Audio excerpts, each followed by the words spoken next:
ya le puse el exceso, la pregunta que le iba a hacer no se la puedo hacer. Pero sí, ¿qué fue lo que se vio el domingo pasado? A ver si se acuerdan. A ver si prestaron atención al estudio pasado. El estudio pasado. Tienen que darle al cassette. ¿Por qué sufrimos? Así era Ajá. ¿Y de qué se trataba el estudio?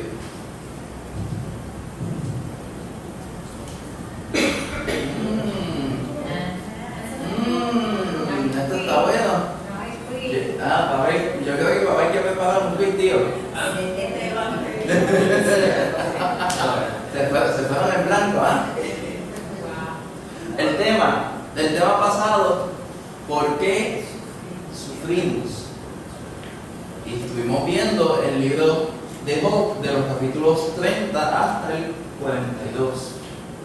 Esa porción en sus palabras, ¿qué fue lo que se vio en ese estudio? ¿Cuál era el tema principal de ese estudio? En sus palabras, no tiene que ser exactamente como está en el manual. Bueno, yo lo que recuerdo es que al final Job dijo como que él estaba hablando cosas que no entendía, pero que entonces cuando Jehová habló con él, le dijo, ¿quién le iba a decir las cosas que hacer si él desde el principio lo creó todo? Como que Dios es soberano sobre todas las cosas y cuando viene el sufrimiento, pues tenemos que atravesarlo confiando en que Él sabe todo. Bien, exactamente. Dale. Yo no estaba aquí, pero yo pienso que el sufrimiento es parte de las pruebas que uno tiene que llevar en la vida. Pasa, sí sucede. Las pruebas que vienen a nuestra vida son por causa de nuestras acciones, son por causa del pecado, o vienen a veces porque el Señor permite que lleguen a nuestra vida para probar algo. Por eso las personas Todo, ¿verdad? Ahora, la parte importante no es que llegue la prueba, porque va a llegar, que llegue el momento difícil, porque va a llegar. La parte importante es que ¿qué nosotros hacemos? ¿Cómo respondemos ante esas situaciones difíciles? Y si somos hijos de Dios, ¿qué es lo que el Señor espera de nosotros?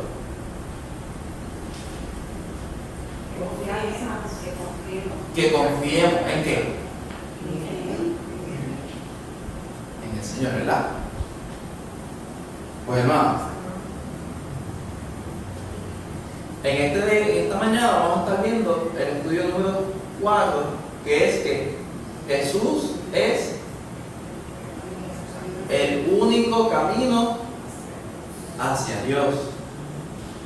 Ustedes en el trabajo hace tiempo, ya creo que fue a principios de año, estaba hablando con alguien, no me acuerdo quién fue, que dijo que la parte importante en la vida de uno es reconocer a Dios y ya está, y lo demás pues, se quedó en el aire.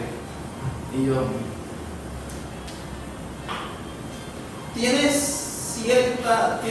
te lo puedo dar hasta cierto punto, te lo puedo dar hasta cierto punto, pero te faltan un montón de otras cosas.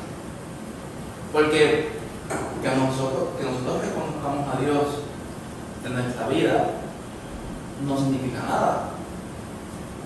Porque yo puedo reconocer que esto es una botella que tiene agua. ¿Me cambió algo en mi vida? Que sé que si tengo sed, pues la puedo utilizar. Pero nada más, o sea, nada más de ahí. Yo el reconocerle que Dios está ahí, Dios existe. Los mismos demonios saben y creen que Dios está ahí, que Dios existe. Pero lo importante es qué nosotros hacemos con eso. ¿Qué nosotros hacemos con esa información? No es solamente reconocer que Dios existe, es actuar, es ir y buscar de Dios. Porque de nada sirve yo saber que Dios existe, pero Él está allá y yo estoy acá. Ahí no se hace nada. Lo mismo cuando se habla de que Jesús es el único camino hacia Dios. Esa pregunta nosotros la sabemos contestar de dos formas. La manera correcta, me refiero a cómo nosotros vemos esta pregunta y la internalizamos, y la manera como a veces uno dice, la manera católica. La manera católica de responder esta pregunta es que sí, Jesús es el único camino, pero hasta ahí se queda. La manera que debería uno contestar esa pregunta es: sí, Jesús es el único camino y yo estoy buscando a Jesús. Yo lo estoy buscando porque Él es el único camino y no hay más nada que me pueda llevar a Dios si no es a través de Jesús. Amén. Hoy, si tú vienes y preguntas, haces esa pregunta, sacas un grupo de 10 personas, mínimo 5 personas te van a decir: Jesús es uno de los caminos hacia Dios. Entonces, como está el revolú de Israel con Palestina, pues la moda ahora también es decir: sí, también Alá es un camino hacia Dios. Y si vas y preguntas a otro grupo de personas, te van a decir: no, pues cualquier otra cosa que le viene a la mente. Nosotros, como hijos de Dios, sabemos que el único camino hacia Dios es a través de Jesús. Y no es porque lo decimos nosotros, no es porque yo lo estoy diciendo y está saliendo de mi boca, es porque lo vemos a través de la palabra. Jesús mismo le dice a sus discípulos: yo soy el camino, la verdad y la vida. Nadie viene al Padre sino por mí. Jesús mismo declara de que Él es el único camino hacia el Padre, hacia Dios. Para poder conocer a Dios hay que entonces conocer a Jesús, porque Jesús y Dios son una sola cosa. Amén. En el capítulo 1, versículo 1 capítulo 1 y versículo 1 de Juan, nos dice que en el principio era el Verbo, y el Verbo era con Dios, y el Verbo era Dios. Se está hablando ahí de que estamos viendo a Dios, y a quién se está refiriendo del Verbo. A Jesús. Jesús, que es la encarnación de la palabra misma. Amén. Pues hermano, ya hemos contestado esa pregunta, pues ya no podemos ir. Todavía, hermano, hay unas cositas que tenemos que estar pendientes. Y es que, claro, Jesús es el Hijo de Dios, y por Él, y por eso Él es el único que puede llevarnos a Él. Eso es totalmente cierto. Pero ¿qué pasa?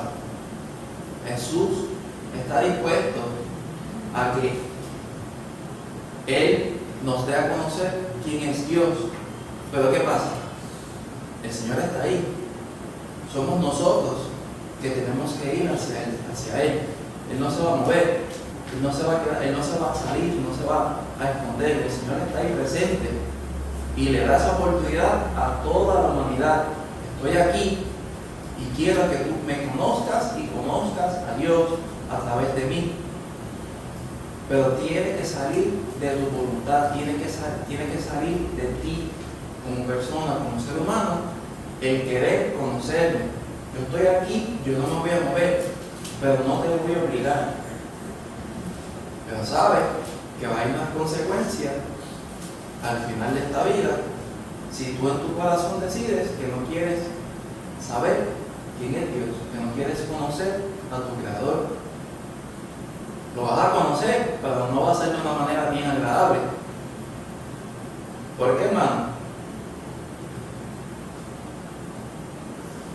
Cuando el pecado entró por Adán, a causa de esa primera desobediencia que tuvo el ser humano con Dios, ¿qué sucede de ahí en adelante?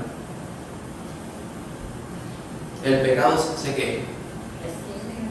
se propagó al resto de la humanidad, porque ya entonces la creación perfecta que el Señor había hecho se había corrompido a causa del pecado. Ahora, ¿cuál es la paga del pecado? La muerte. Esa es la paga del pecado, o sea, las consecuencias del pecado. ¿Es que la muerte física o una separación, una muerte espiritual, una separación de Dios y el hombre? Sí, son las dos. Las dos. Ahora, ¿cómo entonces uno podía pagar en el Antiguo Testamento para cubrir esa deuda de pecado? ¿Qué era lo que Dios entonces demandaba? ¿Una sangre qué?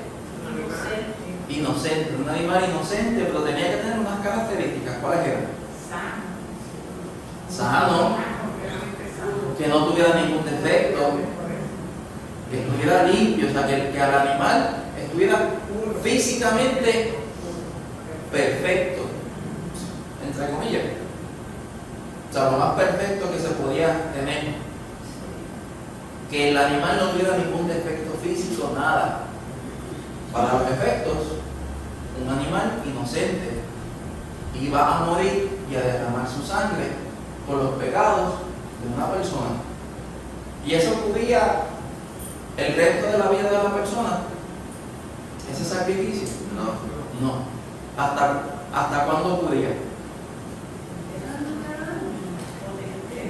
Cuando él, por ejemplo, en el Antiguo Testamento, cuando Abraham, el Señor le dijo a Abraham: vete hasta acá al monte y sacrifícame a tu hijo. Y luego el Señor le proveyó una oveja, un cabro para sacrificar. Él sacrificó a ese animal. ¿Hasta cuándo Abraham tuvo el perdón de sus pecados por ese sacrificio? Hasta ahí. Hasta ese momento. Hasta ese momento. Si él pecaba después de haber sacrificado a ese animal, tenía que volverlo a hacer. O sea que eso significa que eso era temporero, no era perpetuo, no era final. El Señor Jesús hizo eso mismo, solamente de que como Él se hizo humano, se hizo un ser humano como nosotros, de carne y hueso. La única diferencia es que en Él nunca hubo pecado, porque Él no fue concebido por seres humanos, sino que Él fue concebido por un aspecto sobrenatural.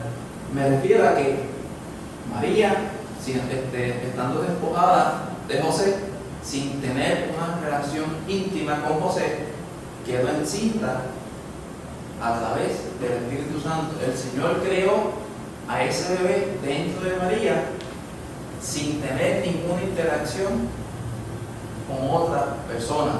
Por ende, al ser eso un milagro, ese bebé, el Señor, nació sin pecado, sin ser parte del pecado. Él nació puro. Al él derramar su sangre, Él llevó todos nuestros pecados a la cruz. Y por eso entonces es que ya los pecados de nosotros, pasados, presentes y futuros, con nuestra vida, con nosotros. Rosana. Quería leer un verso, está en Juan 1, dice el 12: mas a todos los que le recibieron, a los que creen en su nombre, dice, recibieron y creen, les dio potestad de ser hechos hijos de Dios, los cuales no son engendrados de sangre, ni de voluntad de carne, ni de voluntad de varón, sino de Dios. Amén. Amén. Nosotros llegamos a ser hijos de Dios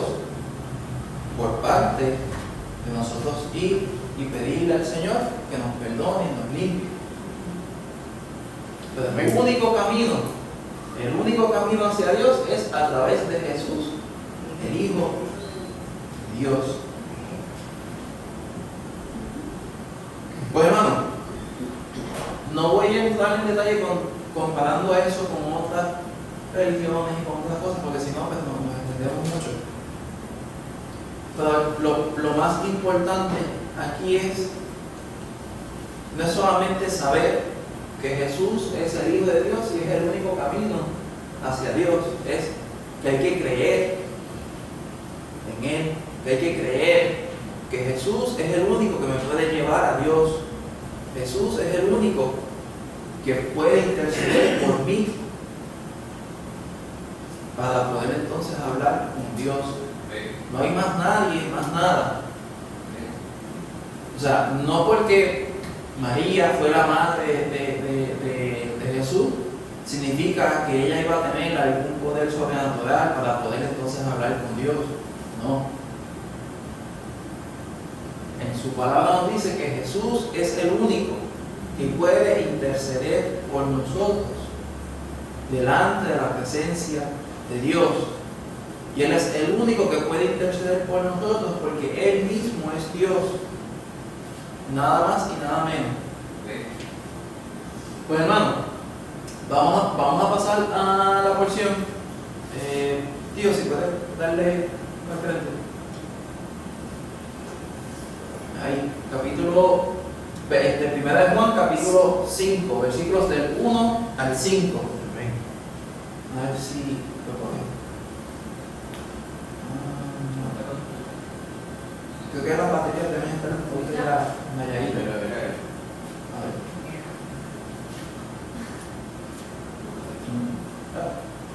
Ahí. Ahí está, ahí. Karina.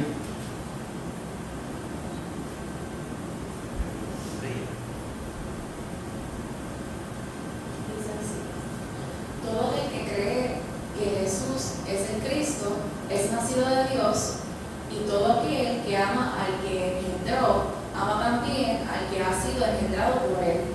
En esto conocemos que amamos a los hijos de Dios, cuando amamos a Dios y guardamos sus mandamientos. Pues este es el amor a Dios, que guardemos sus mandamientos, y sus mandamientos no son gravosos, porque todo lo que es nacido de Dios vence al mundo, y esta es la victoria que ha vencido al mundo, nuestra fe. ¿Quién es el que vence al mundo, sino el que cree que Jesús es el Hijo de Dios? Amén. Dice: todo aquel que cree que Jesús es el Cristo, que Jesús es Dios, el enviado, el Mesías, el Hijo de Dios, dice, es nacido de Dios. Y dice, y todo aquel que ama al que engendró, ama también al que ha sido engendrado por él. Hermano, bien importante, dice que para nosotros primero ser de Dios, ¿qué tenemos que hacer? Creer en Jesucristo. Creer en Jesús. Creer que Jesús es Dios, que Jesús es el único que me puede salvar. Creer en Jesús. Y dice que entonces el que cree es que es nacido de Dios. Por ende, el que cree puede dar fe de que es hijo de Dios. Pero hay una gran diferencia en uno decir que cree y otra cosa es mostrar que uno cree. Porque uno dice, se va aquí a la luz de la número 2 y le pregunta a cada persona que está parada en la luz roja con un cartel, dice, ¿crees en Jesús? Sí. Si crees en Jesús, toca 2 veces la bocina. Vas a escuchar un montón Ahí. Todo el mundo tocando. ¿Por qué? Porque están contestando la pregunta. Pero nosotros cuando vemos las acciones de las personas que dicen que creen y no van de acuerdo a lo que salió de su boca, ¿qué es lo que pasa? Causa duda, causa confusión. Ahora, si una persona dice que cree en Jesús y lo muestra a través de sus acciones, lo muestra, podemos dar fe de que esa persona ha creído genuinamente en el Señor. Es lamentable que hoy, 2023, tenemos que estar pendientes de esto, porque se ha tomado como una moda el ser cristiano, el estar en las iglesias pomposas, mega grandes, para asumir no sé qué, para pasar el tiempo. Pero sin embargo, cuando uno ve a esas personas actuando, uno puede ver de que está diciendo que cree, pero sus acciones me están diciendo totalmente lo contrario. Aquí Juan nos está mostrando, dice que todo aquel que cree, no es el que dice que cree, es el que cree, que muestra que Jesús es el Cristo, es nacido de Dios, y todo aquel que ama al que engendró, también ama al que ha sido engendrado por él. Para uno poder mostrar, aquí está mostrando una de las características de un verdadero cristiano. Un verdadero cristiano ama al Señor y lo busca de corazón. Y por ende, como ama a Dios y lo busca de corazón, de la misma manera va a mostrar ese amor hacia las demás personas. Rosana. Que las personas se engañan a ellos mismos pensando que dicen que creen en Jesús, pero no viven una vida de fe, sino viven haciendo lo que quieren según su propia opinión. Y pues me da pena con todas esas personas que creen, pero a la misma vez yo creo que a veces ni quieren creer porque quieren seguir viviendo como viven, no quieren que nadie les imponga cómo hacer las cosas, y no van a la palabra de Dios para ver lo que Dios dice sobre eso. Si creen en el Señor, pues tienen que tener amor por el Señor y amor por su palabra. Que todas esas cosas uno se da cuenta de que una persona no es un verdadero creyente. Exactamente. Y dice, en esto conocemos que amamos ¿a qué? A los hijos de Dios cuando amamos a Dios y guardamos sus mandamientos. Y aquí nos muestra cómo un verdadero cristiano debería ser. Que se puede mostrar de que conocemos a los que en esto conocemos que amamos a los hijos de Dios cuando amamos a Dios y guardamos sus mandamientos. Hacemos las cosas agradables a Dios porque lo amamos, porque estamos eternamente agradecidos por la salvación que Él nos dio. Por eso es que nosotros hacemos las cosas para agradar al Señor, porque Él nos ofreció esa salvación y nosotros la aceptamos. Y dice, pues este es el amor a Dios, que guardamos sus mandamientos, y sus mandamientos no son gravosos. Cuando le viene a la mente gravoso, que cuando escuchan esa palabra, ¿qué le viene a la mente? Pesado, difíciles para llevar, complicado, algo fuerte. Pero acá nos dice que sus mandamientos no son gravosos, no son fuertes, no son pesados. ¿Por qué?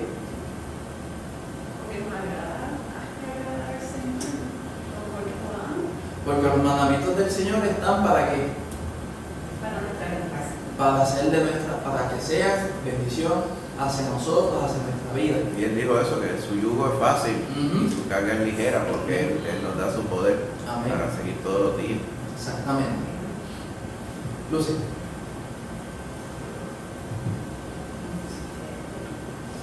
Que una pregunta que uno siempre se hace, y a qué se refiere el Señor con los mandamientos.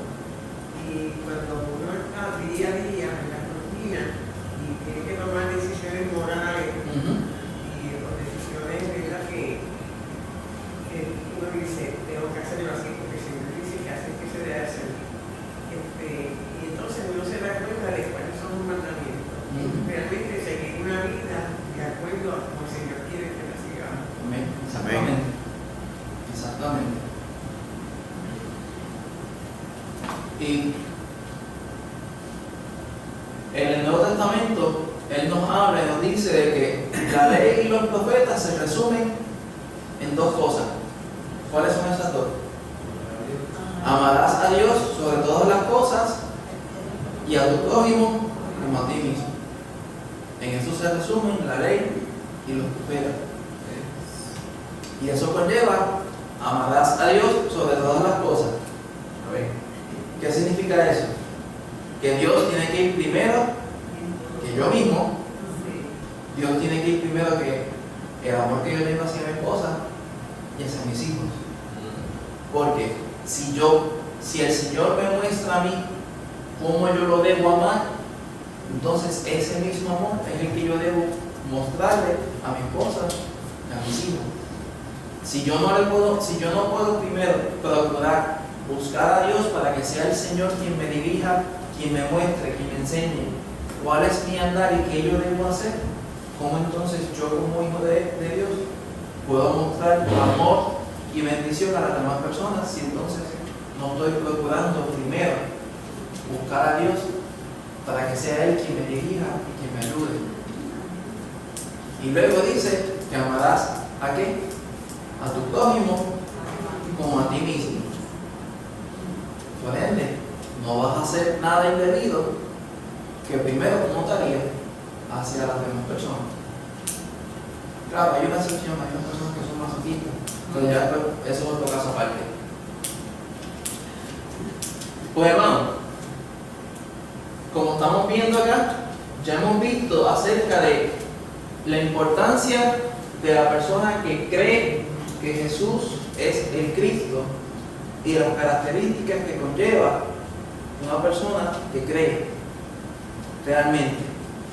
Que uno va a ver entonces el amor de Dios en la persona, va a ver el amor de Dios que se está mostrando hacia las demás, hacia todas las personas que lo rodean, porque eso es parte de los frutos del Espíritu. Que si ustedes se acuerdan, ¿cuál es el primer fruto del Espíritu que se menciona? ¿Ah? Cuando empiezan a desglosar los frutos del Espíritu, ¿cuál es el primero que se menciona? Amor. Amor. El primero, amor. ¿Y qué dice? Que todo aquel que cree que es nacido de Dios, el que ama al que engendró, ama también al que ha sido engendrado por él.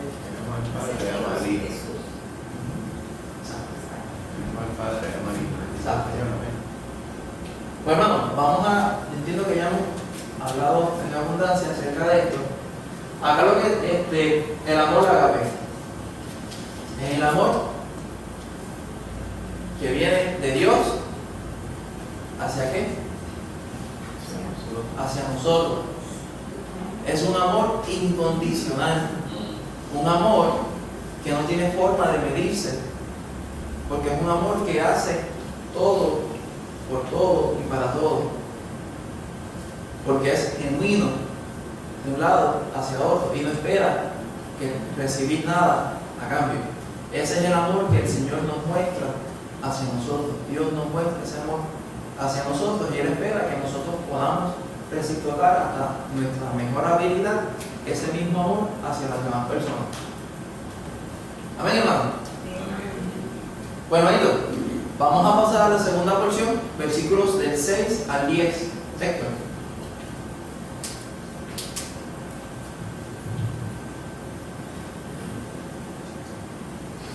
los versículos 6 al 10 del capítulo 5 de Juan 1, dice: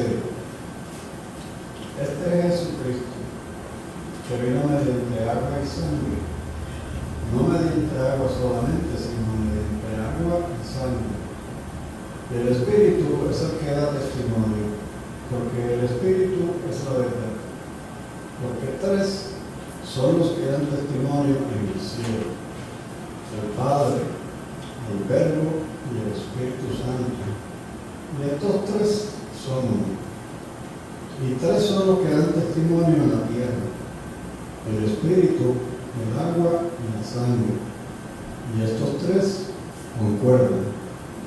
Si recibimos el testimonio de los hombres, mayor es el testimonio de Dios, porque este es el testimonio en que Dios ha testificado acerca de su Hijo. El que cree en el Hijo de Dios tiene el testimonio en sí mismo. El que no cree a Dios, el que no cree a Dios, le ha hecho mentiroso, porque no ha creído en el testimonio que Dios ha dado acerca de sus hijos. Amén. Amén. Dice: este es Jesucristo, que vino mediante agua y sangre, no mediante agua solamente, sino mediante agua y sangre. Aquí se está refiriendo, hermano, cuando el Señor fue bautizado para comenzar entonces su ministerio. El Señor fue bautizado y ¿qué sucedió? Ahí, en el momento que el Señor fue bautizado por Juan el Bautista, hubo una voz del cielo que decía que este es mi Hijo amado, en quien tengo complacencia. ¿A este qué? Oí. Pues eso dice en el monte de la transfiguración también. También. Exactamente. Y sangre, porque vino a derramar su sangre Amén. para perdón de los pecados de toda la humanidad. Amén. Y dice: y el Espíritu, que es el que da testimonio, porque el Espíritu es ¿qué? La verdad. Porque tres son el que dan testimonio en el cielo: el Padre, el Verbo y el Espíritu Santo. Y estos tres son uno. Ese es el gran misterio de la Trinidad, de que Dios, siendo Dios, se hizo hombre para dar su vida por nosotros. Y no solamente eso, sino que Él también entonces permite que el Espíritu Santo, que es Él mismo, more dentro de nosotros para poder darnos ¿qué? Consejo, ayuda. El Espíritu Santo, ¿cuál es la función del Espíritu Santo en la vida del cristiano? Pedagogar, corregir, enseñar, hacernos ver la verdad, todas estas cosas. Porque el mismo Espíritu Santo es que es Dios mismo morando dentro de nosotros. Estas tres cosas son uno. Y dice, y estas tres son los que dan testimonios que en la tierra. El Señor le da testimonio a toda la humanidad en algún momento de su vida, a todas las personas que están en este planeta, para que reconozcan un momento de lucidez de que hay un solo Dios verdadero. El Señor procura de darle testimonio a todas las personas, inclusive si esa persona nunca ha escuchado acerca del Evangelio. Y dice, el Espíritu, el agua y la sangre, estos tres, ¿qué? Concuerdan. Todo lo que hizo el Señor va de acuerdo a lo que está escrito en la palabra. Y cada una de estas cosas, Dios Padre, Jesús, su Hijo y el Espíritu Santo, cada uno dan testimonio del uno al otro. Y son los que a nosotros nos mueven y nos dan fe en quien nosotros hemos creído. Amén. Susana. Una pregunta, y cuando dice, la segunda vez dice el espíritu, el agua y la sangre, Ajá. ¿se refiere a lo mismo que dice la primera oración, sino mediante agua y sangre? O sea, como, porque siempre me confunde eso. Aquí está hablando acerca del propósito al cual el Señor vino. Y dice, este es Jesucristo que vino mediante agua y sangre. El propósito al cual Él vino. Que vino a mostrar acerca de la llenura del Espíritu Santo. El bautismo, que es hacer morir el viejo hombre, y cuando sales otra vez, entonces resucitado, nueva vida. Una persona ya entonces con una nueva vida, un nuevo propósito. Cuando dice acá el espíritu, el agua y sangre, estos tres concuerdan. Entiendo que está hablando de lo mismo, si no me equivoco, pastor. Sí, porque está diciendo en el cielo dan testimonio las tres personas de la deidad, ¿verdad? En la tierra, cuando habla del Espíritu, el Espíritu dio testimonio acerca de Jesús, ¿verdad? El agua, el bautismo de Jesús, que fue testimonio, y la sangre, como dice Josué, la sangre de Jesús derramada, es esencial aquí porque Cristo, fíjate que lo que está pasando en los tiempos de Juan es que había una falsa doctrina que enseñaba que estaba bien que Cristo había venido, pero había venido en espíritu, y que la sangre que derramó pues no podía haber sido sangre de Dios porque Dios no tiene sangre. Entonces negaban que que Dios se había encarnado, porque ese es el asunto. Nosotros lo aceptamos por fe y lo creemos de corazón, pero en aquellos tiempos a muchas personas les costaba. Es un problema serio, pero el cual no es algo nuevo de hoy en día. Eso es algo que se ve desde que el Señor vino a dar su vida por nosotros y mucho tiempo antes. Si ustedes recuerdan, Noé, ¿cuántos años pasó hablando acerca de una destrucción inminente? 120 años. 120 años, tiempo suficiente para que la gente pudiera internalizar, entender y entender qué es lo que se le estaba diciendo. 120 años y nadie se quiso salvar. No porque los obligaban a que no se salvaran, sino que, ¿qué pasaba? Su corazón estaba ahí tan duro que no querían escuchar la voz de Dios. No querían escuchar lo que iba a suceder. Hoy en día es lo mismo. Hoy en día hay muchas personas que aunque digan, si el Señor se me presenta cara a cara, ahí yo voy a creer. Dudo grandemente de que si ya llegaron a ese momento para decir algo así, dudo que el Señor se le presente cara a cara y vayan a creer. Porque ya su corazón está ahí tan duro que no quieren reconocer acerca del Señor.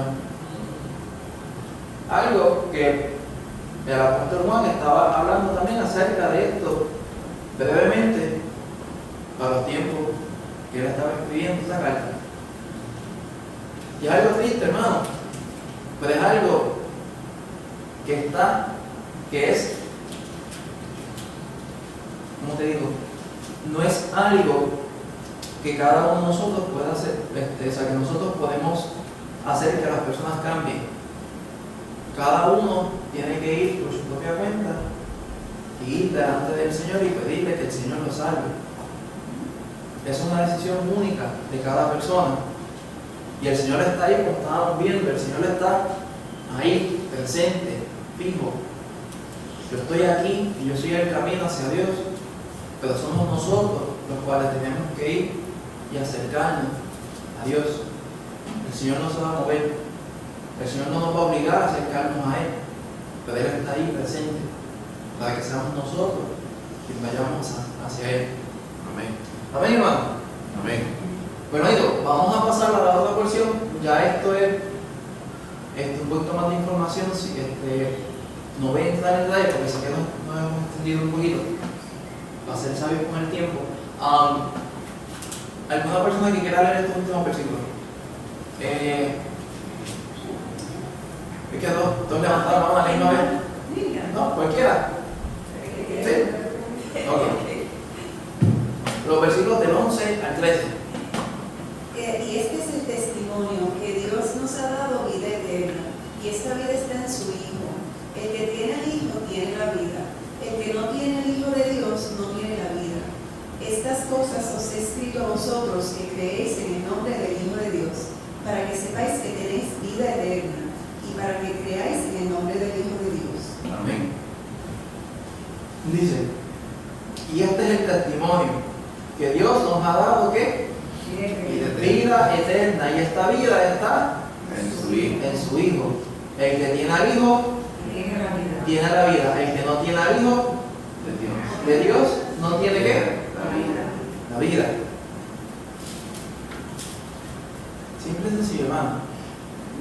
El que no cree en Jesús, que Jesús es el Cristo, que vino a dar su vida por nosotros y se arrepiente de sus pecados, no va a tener vida.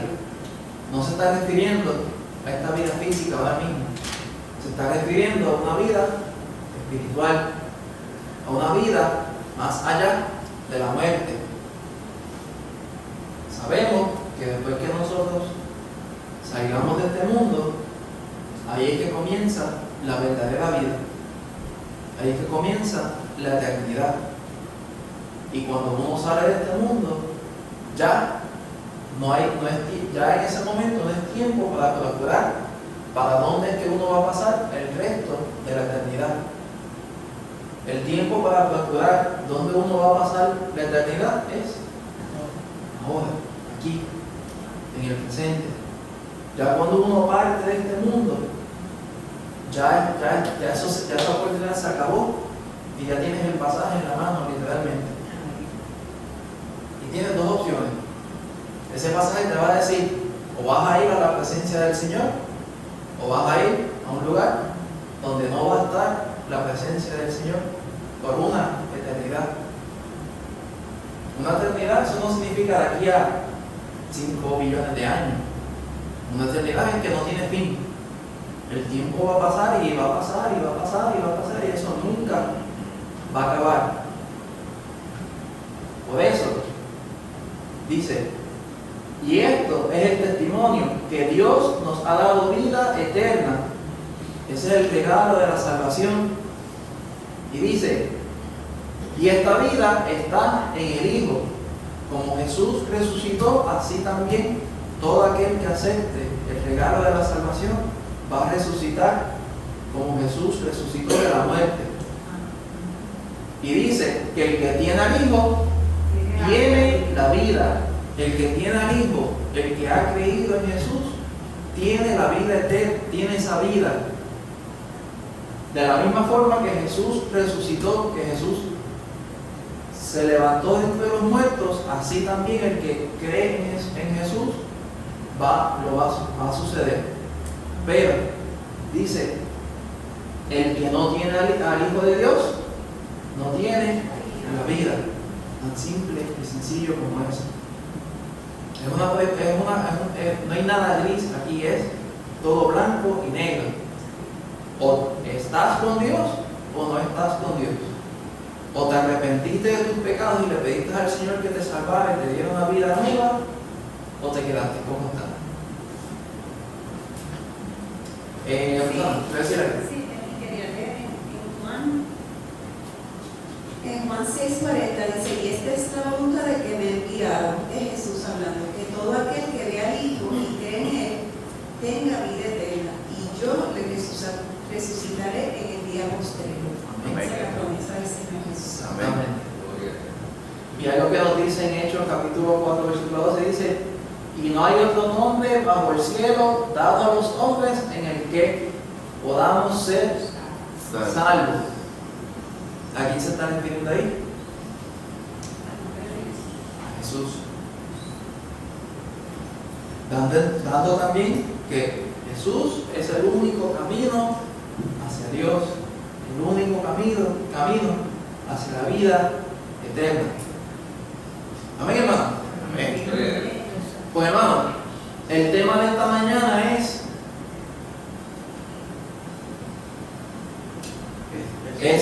¿es Jesús el único camino hacia Dios?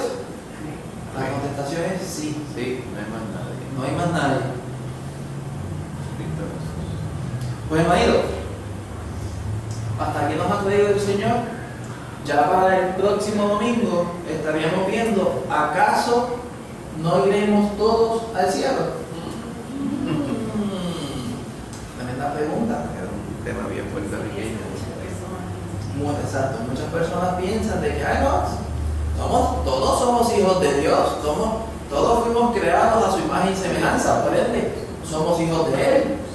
Así que todos vamos para el cielo. Y si hay cualquier chiquito que hay que arreglar, pues en algún momento se arregla. Muchas personas piensan, lamentablemente piensan y creen que eso es así. Pues hermano, la asignación le dan en el capítulo 7 de Mateo, para que vengan entonces preparados para el próximo domingo. Y ya miren, ya se acabó el año. Noviembre 12. Ya después la otra semana es Acción de Gracias. 3 semanas más y ya Navidad y se acaba el año. ¿Qué cosa? Bueno, digo, ¿alguna duda, alguna pregunta acerca del estudio? ¿No? Bueno, vamos entonces a ponernos de pie para orar y así continuar. Oremos. Señor y Padre amado, Amén. te damos las gracias, mi Señor, una vez más por este día, por todas las bendiciones que tú nos das, mi Señor. Te pedimos ahora, mi Dios, que tú nos ayudes a poder estar pendientes a tu palabra, mi Señor, a tu voz en este día. Amén. Ayúdanos, mi Señor, a poder estar pendiente al mensaje que tú nos vas a dar a través del pastor, mi Señor. Y también, mi Señor, bendice a todos los hermanos que no pueden estar aquí presentes. Ayúdalos, mi Señor, en todas sus condiciones, todas las condiciones que ellos tengan, mi Señor, y permite que puedan sentirse mejor, recuperarse, mi Señor, y darle paz y tranquilidad a cualquiera de ellos, mi Señor, que esté angustiado, mi Señor. Te lo pedimos, mi Señor, dándote las gracias. Amén. En nombre de Jesús. Amén. Amén. Gloria a Dios. Amén.